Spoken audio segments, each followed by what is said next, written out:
Exodus chapter 13. Dedication of the firstborn. Then the Lord said to Moses, "Dedicate to me every firstborn among the Israelites. The first offspring to be born, of both humans and animals, belongs to me." So Moses said to the people, "This is a day to remember forever, the day you left Egypt, the place of your slavery. Today the Lord has brought you out by the power of his mighty hand. Remember, eat no food containing yeast. On this day in early spring, in the month of Abib, you have been set free. You must celebrate this event in this month each year after the Lord brings you into the land of the Canaanites, Hittites, Amorites, Hivites, and Jebusites. He swore to your ancestors that he would give you this land, a land flowing with milk and honey.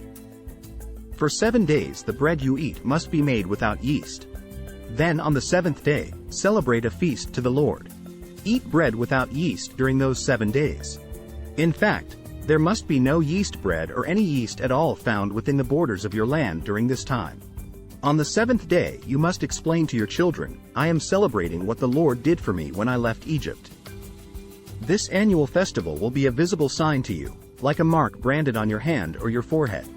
Let it remind you always to recite this teaching of the Lord. With a strong hand, the Lord rescued you from Egypt. So observe the decree of this festival at the appointed time each year. This is what you must do when the Lord fulfills the promise he swore to you and to your ancestors. When he gives you the land where the Canaanites now live, you must present all firstborn sons and firstborn male animals to the Lord, for they belong to him. A firstborn donkey may be bought back from the Lord by presenting a lamb or young goat in its place. But if you do not buy it back, you must break its neck. However, you must buy back every firstborn son. And in the future, your children will ask you, "What does all this mean?"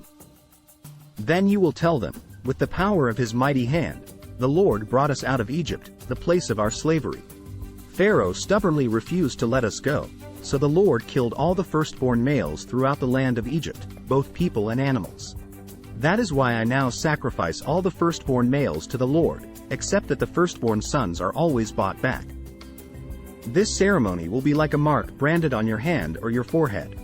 It is a reminder that the power of the Lord's mighty hand brought us out of Egypt. Israel's wilderness detour.